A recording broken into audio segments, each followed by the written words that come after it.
Hello Aquarius, and welcome to your reading for the week of February 13th through 19th, 2024.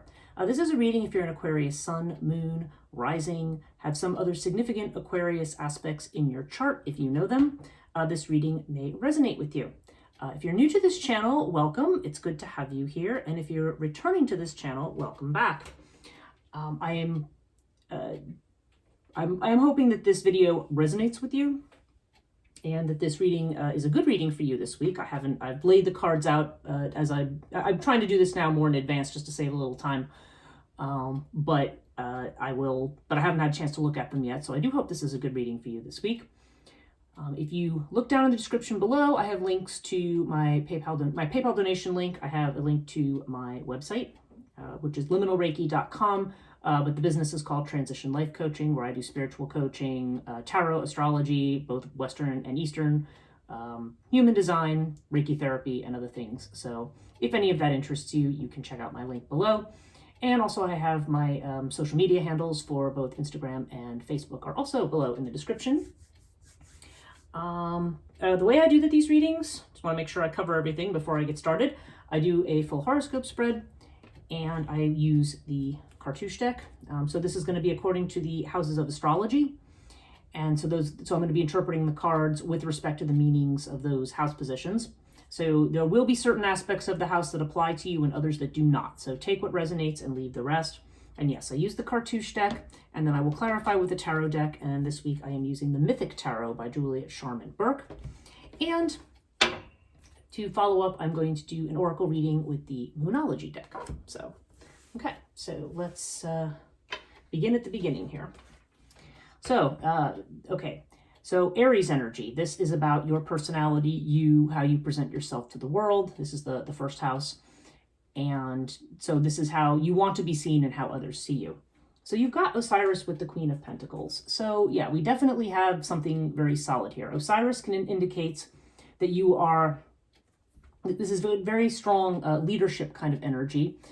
Typically associated with Sagittarius, this card, sometimes with Aries. I also think of it as associated with Aries just because it has strong Emperor type energy. But definitely the message in the first house is that you can rely on your own judgment, that you are operating from a grounded and solid place. And certainly the Queen of Pentacles would support that, as the Queen of Pentacles has to do with comfort, familiarity, security. So you definitely give off a very warm and comfortable and vibe that has to do, that's very grounded, and perhaps is also around sharing, kind of the cozy domestic energy that we associate with a place that's very, very earthy and feels very homey. So yeah, there's definitely a strong energy of that. So you are definitely coming across as a very solid and safe person right now. Second house is Taurus energy, and this is about your finances. So this is about money, possessions, what you value. And we have Sirius with the Eight of Wands. So Eight of Wands indicates things that are happening very, very fast. And when we have it with Sirius, Sirius is a card of, well, it can have to be with taking the rough with the smooth. So sometimes this comes up, I think, when you are having when maybe you are, maybe you've had a financial situation where maybe there's been a few rough patches, but you're able to weather it. I mean, you have the resources to sort it out. Sirius energy here can also be about thinking outside the box, trying to broaden your horizons, think about things, looking at things in a different way, or perhaps trying to look at the big picture of a situation. I feel like Sirius energy is connected to that. And with the Eight of Wands, yeah, I mean, there's definitely this sense of something that is very fast moving, messages that are going back and forth. So perhaps you're in a situation where maybe you've had to make some quick decisions, or there's going to be some quick changes that may require you to think a little more flexibly about perhaps what you're doing with your money. And as we go through the reading, we'll see if there's anything else to bear out, more information on what that might be about. Third house is Gemini energy, communications, short journeys, self-effort. So if you're in your own business or self-employed, that would be an aspect here. Also brother and sister energy. So if you have siblings, that could apply here. Doesn't have to. And we have Pyramid with the King of Swords. Okay, so I feel like there's some communications here where I feel like you're being asked to make decisions of some kind. King of Swords is very cool, kind of detached energy. It could be somebody who you're communicating with who's an authority figure, or it could be a lawyer, a judge, could be a professor, just somebody very strongly intellectual or potentially strongly legal. So maybe you're having some communications like this. This is a person who cuts straight to the chase, kind of a no BS kind of person, but also maybe just very much operating from rational intellect and not from the heart. Okay, so yeah. Or, you know what, this is an air sign, so this could be another Aquarian like yourself, potentially, potentially on the softer side of things here. But there's definitely, air signs are Gemini, Libra, and Aquarius. So, yeah, could be something like that. Now, we have this with the Pyramid card. So pyramid to me is about challenges that we're receiving, test situations. When pyramid shows up, we're being tested or challenged. And it could be by an individual like this. Maybe this is connected to, I don't know. I mean, we're in tax season for a lot of us. We're starting to do taxes. Maybe there's some challenges there. Maybe some back and forth about something, or a legal contract if this has to do with a business. Or it could just be some other situation where you feel like you're being challenged and being called to either make a decision or deal with something very clearly and very factually. And this does feel like it's a test. So whatever this is, this is something that will be resolved with time. But yeah, I do feel like there is some kind of a test situation either being presented by another person, or this could be you acting in this role. The fourth house is Cancer energy, and this has to do with the home, your home environment, your sense of security with your family, and also potentially with the mother. Now we have Thoth with the Queen of Wands. Now, if any of you has a mother who is a fire sign, maybe that applies there. But Thoth here has a very strong energy of, well, there's a couple things. This is an energy of healing here with Thoth, I think. Sometimes there's a legal matter connected with Thoth, but more often than not, this is what they call the card in Cartouche of the karmic good turn.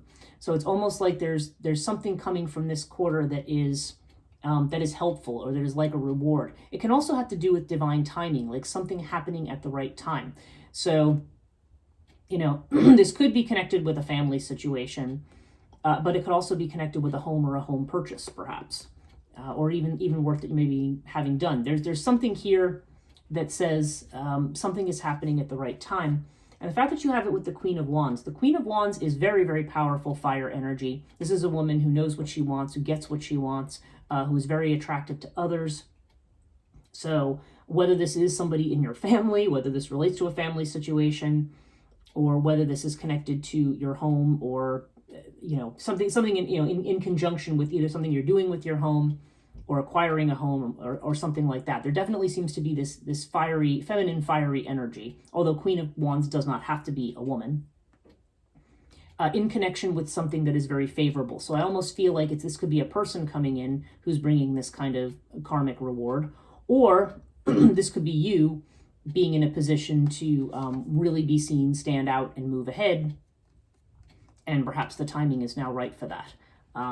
Sometimes this can be connected with a move as well, because this is the home area. So if we're going to relocate, and some of you are interested in relocating, perhaps now the time is right for you to get things together for that. So all those things are possible in the fourth house.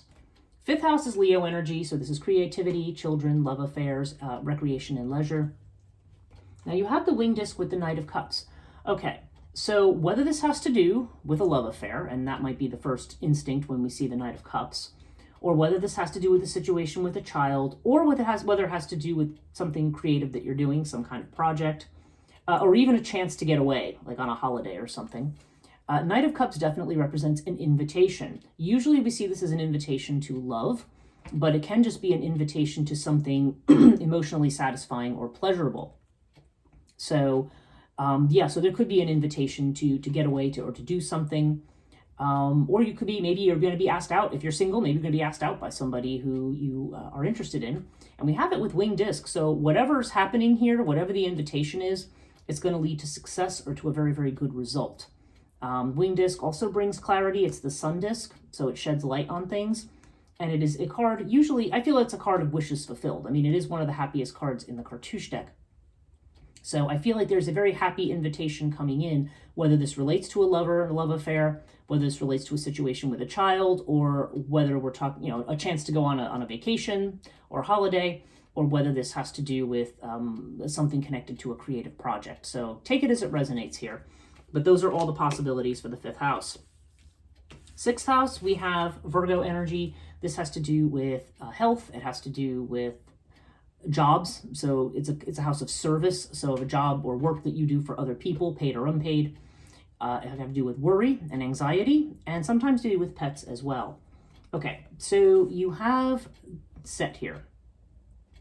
And Set here can indicate worry. There's definitely a worry here. Okay, that aspect seems to be clear. A worry or an obstacle or some kind of concern about something either connected to a job, connected to a health situation, or connected to, again, generally this could be something you're worried about. With the Ankh, there could be somebody, now I don't know, I'm not seeing this really borne out elsewhere. I have to look at just looking up at the 8th house just to see what I see here. The 8th and the 12th houses. You've got a lot of wand energy in those houses. Because sometimes this has to do when we're concerned, whether we're concerned about somebody having a health issue that might be life or death, okay? Now, the fact that this is showing up here, I don't know. I feel like this may be a situation maybe that starts out as something worrisome, but when Ankh shows up in the 6th house, I tend to view it as, I think the way it was expressed was cracked clocks last the longest. So even if somebody has had some kind of an illness or some kind of a thing, this still seems to indicate long life. So again, if I'm just pointing this out if this is a concern that somebody has. If somebody's worried about a test result, or if someone's worried about knows somebody who's got a rather serious health situation and they may be concerned about this. I feel like I don't know. I don't. You never want to speculate on anything like that, but I feel like if somebody's had something like this recently, this does seem to promise a good result and certainly long life if the abbreviation of life was something at issue here. So that's at least what the card says here. So we have, so we have this energy of worrying about this. If it doesn't have to do with a health situation or a life or death situation, this could just have to do with worries about, it could be a worry about love. I mean, it could be connected with a job or work. It could also just have to do with you being concerned about something that's going to bring you love or happiness. Maybe there's problems or obstacles there and that you have worries. Now you have it with the Chariot. So the Chariot is strong Cancer energy. So for some people, maybe this is a reference to a water sign, particularly Cancer in this case, because Chariot is Cancer energy. But I feel like Chariot is like taking control of the situation, like knowing what the limitations are, knowing what the road looks like, what the barriers are, but also being able to charge ahead. So I feel like whatever's going on here, whatever this obstacle is, this is something where you can step in, step up, take charge, and move ahead. I do feel like if this is causing any kind of delay or problem, that's going to be overcome, because the Chariot is definitely about stepping into your own power here. Okay, so let's look at the 7th house. Now, this is Libra energy. Libra has to do with long-term relationships, legal commitments, so marriages, business partnerships that are legal contracts, things like that are all covered by the 7th house. If you are a single person in a relationship wanting to know if that's going to lead to marriage, if that's your specific question, or if you're just wondering if you're going to meet somebody and ever get married, then that would also be covered by the 7th house. Now, we've got Nephthys with the Tower. So there is some relationship here. Here's the possibilities. If you're currently like dating someone or in a relationship where you're thinking, am I going to marry this person? Well, the answer could be no, or the answer could be not yet, okay? Because we have the Tower here. The Tower seems to indicate something coming in. There could be a crisis. Usually there's a tearing down of false structures so that we see the truth of a situation. So again, regardless of what type of relationship we're in, or if we're already married, this could relate to something going on with either us and a spouse, or it could be something that our spouse is going through. It might not even be between the two of you. It could be something that one or the other of you is experiencing, and maybe it's affecting both of you. So on the one hand, this could be a crisis, and it could be saying maybe you're going to find out the truth about a relationship and you're going to decide somebody is not the one. The alternate is also possible, though. And being that I have such a good set of cards here down in the 5th house that I feel like are overcoming difficulties, this makes me think that this also could be that maybe somebody you're dating or having an interest in may come in and shock and surprise you with something, or you may learn the truth about that person, or there could just be something very unexpected that's going to happen with them. Like, so if marriage is in the cards, you may go from kind of just maybe a fun, casual dating relationship to all of a sudden, somebody asking something or doing something. But even still, if that is the case here with the Tower, because the Tower can just be something unexpected, it doesn't necessarily have to be a bad thing. Nepothys would indicate it's not whatever that is, it's not happening yet.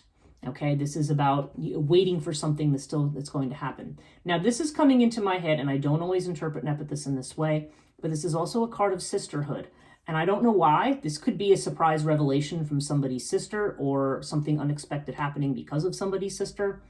And I don't normally interpret this card this way in this house. It's not usually what it means in the 7th house, but it's coming into my head, so I think it means that potentially for somebody. So take it as it resonates. 8th house here is Scorpio energy, and this has to do with transformations. It has to do with big changes that we have, or just the general course of change in our lives. It can also have to do with other people's money. Okay, so we have Hathor with the King of Wands. Now, this is interesting because I feel strong mother energy with Hathor, and I'm looking at the mother, the house of the mother, which is the 4th house. You have the Queen of Wands here, and now you've got the King of Wands here. So this is a pair, King and Queen of Wands. So I don't know if this is something to do with other people's money in terms of a family situation, maybe a mother situation, maybe this is you, or maybe there's a mother and a father involved. I don't know, but there's strong fire energy in both of these places. And you see, the King of Wands is somebody who is determined to get what they want, having the energy to push through. But with Hathor, okay, so if this is not connected to the 4th house, okay, if we put that aside for a minute, this could be just saying that you are, you are poised and ready and determined to get what you want. This is now what you want is either connected to something connected to home, family, or to a female potentially. But Hathor can also mean, what's coming into my head more strongly is taking a feminine approach. So again, you've got the Queen of Pentacles in the 1st house here. This may be more about you making changes and getting what you want by using more feminine methods. So if we think about yin and yang, the feminine is passive, it's receptive. It may be more about receiving information. It may be more about yielding as a way of gaining strength. If you think about martial arts, in the way that you can defeat your opponent simply by knowing when to step out of the way at the right time and using their force against you. I mean, yin energy can be very, very powerful. This is like fire plus yin in a way, in the way that it manifests, which is a very, very powerful combination. So, because it's almost like you're able to, there's a lot of aggressive energy with fire. There's Mars energy, but rather than being aggressive and confrontational, it's like you're winning through passivity and through grace and through, behaving in ways that are a little more graceful and congenial and not necessarily perceived as aggressive here. So take that as it resonates. So either we've got a situation involving other people's money or some kind of change that may involve a couple people, maybe a woman and a man. Not sure. Genders don't have to matter here. Or this is saying that you want to approach a situation that you need to go for with this more yin approach, more of this passive, going with the flow, receptive kind of approach rather than being aggressive. Okay. 9th house, Sagittarius energy. This is about expansion. It's about long distance travel, higher education, religious institutions, educational institutions, basically deeper learning and furthering your education or traveling. Excuse me. So we have the Crook and Flail here. This definitely has a strong vibe of either law or education to me in this house. If not either one of those things, there's certainly this conveyance of authority or of confidence. Maybe somebody here is an authority on something, or maybe this represents a teacher or a mentor, could be. Now, I didn't mention that the ninth house also has to do with legal matters. So for some of you, this could be a legal matter that is in play right now. In fact, did I see justice somewhere in here? Not in this reading. Okay, maybe it was a different reading. But yeah, there seems to be a situation here where maybe there's a legal matter at play. Again, if that resonates with you, then that might be what this is about. But also it can just mean a raise in status, a raise in reputation. So this could be somebody graduating from school, finally reaching a credentialed point where they can go and do something. That's possible here as well. Maybe there's going to be a decision by somebody to go back to school. If not, this does seem to be about discipline, confidence, authority. All these things are connected with Crook and Flail, being visible, being seen. So this either has to do with travel, or this has to do with something with either educational, religious, or spiritual, either credentials or just beliefs. Like there seems to be a raising up of something, or an increase in visibility of something, or just being able to be confident and to have the expertise to do something. And we have it with the Knight of Pentacles. So Knight of Pentacles indicates a situation that is growing slowly. So I don't know, maybe this is somebody who's working through a degree. Maybe it's going more slowly than they think it's going to, but there seems to be this whole element of slow and steady progress, or something that's just taking, could be a legal matter that's going to be taking some time. But ultimately, this is about, slow, steady, grounded progress in something, in which case the Crook and Flail can also just be about self-confidence. It can be about self-discipline, and just trying to stay on the course with something that is connected to this. Okay, 10th house is Capricorn energy. This is Saturn energy, so this is your reputation, your fame, your career, your legacy, what you want to be known for. Okay, so we have twins with the Ace of Pentacles. So Ace of Pentacles can imply a new job, new employment, new career, making money a new way, because aces always bring new financial opportunities. So in some way, there seems to be some kind of new money coming in connection to some kind of work that you do or something you're known for. And you have it with the twins. So the twins suggest to me that this could involve a partnership, working with somebody to achieve something, maybe working with somebody on a new venture, a new financial venture, or some new aspect of your career that is going to represent a new income stream. But whatever it is, that definitely seems like there's another person involved. Maybe there's going to be another person involved who either brings this or just helps you bring this to fruition. 11th house is Aquarius energy. This is your own energy. And this has to do with friendships, with social networks, business networks, destiny, and also with your goals and your wishes. Okay, so you have Buckle of Isis with the Six of Cups. So the Six of Cups brings a past situation around again to the present. This could be an old friend or an old lover who returns, okay? Somebody you haven't seen in a while who now you're going to catch up with again. Six of Cups has childhood ramifications to it sometimes, like looking back with nostalgia to those kind of days. So I don't know, that could be an aspect here. Maybe this is a childhood friend who's coming back. I mean, sometimes it does have to do with past life things as well. But there's definitely, like a lot of people see the Six of Cups as a soul connection card. So this could be just somebody who is very close to you, or somebody who's coming back around or coming into your life for an important reason. Now you have the Buckle of Isis here, so there's definitely a sense of loyalty and fidelity with this card. It's also about things that we give up in order to get other things. So I'm not sure. I feel this. There could be, there could be somebody coming from the past. There could be, and this could be saying, I don't know whether this is telling you that this is a past situation that you're going to end up breaking away from, because sometimes Buckle of Isis means that we separate ourselves from a collective situation. It can also just mean hard work that's put into something that's going to be rewarded, okay?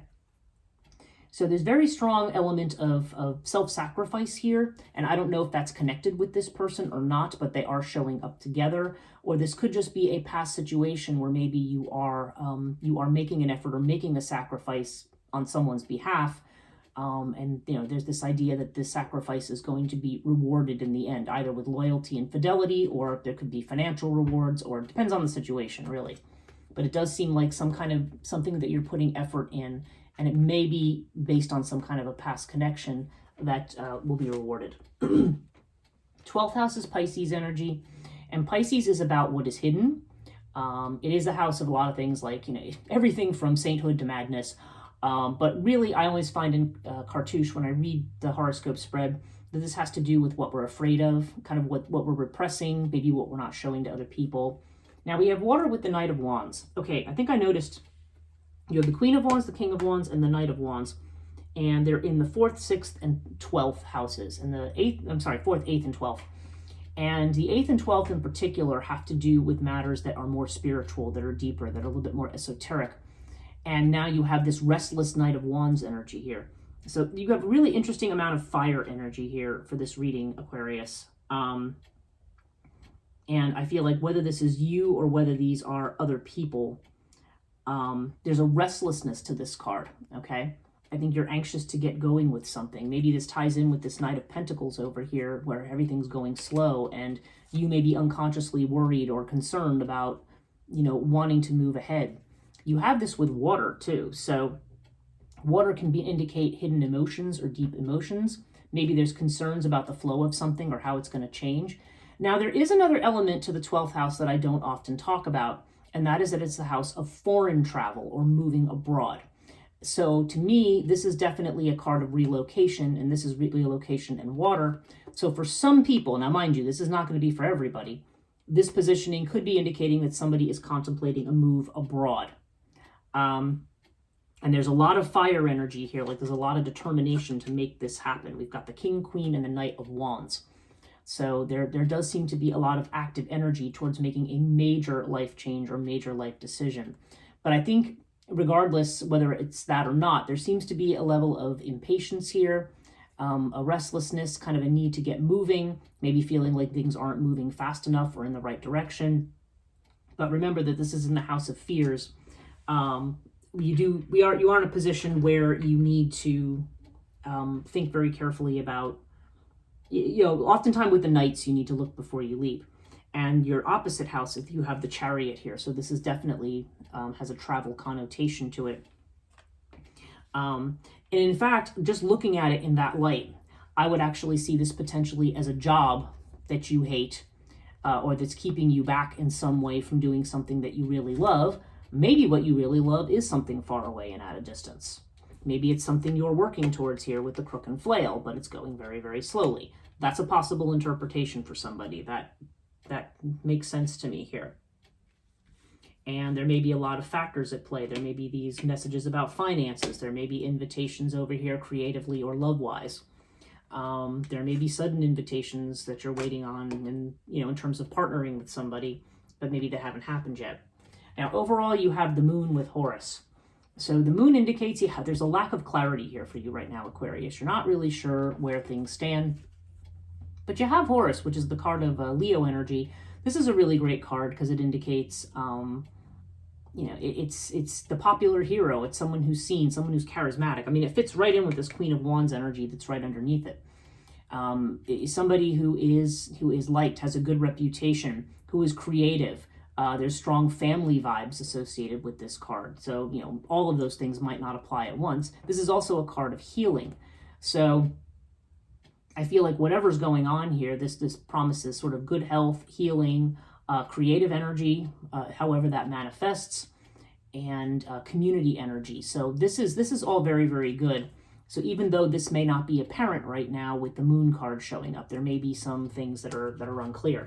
So let me pull a Moonology card for you for this week, and let's just see what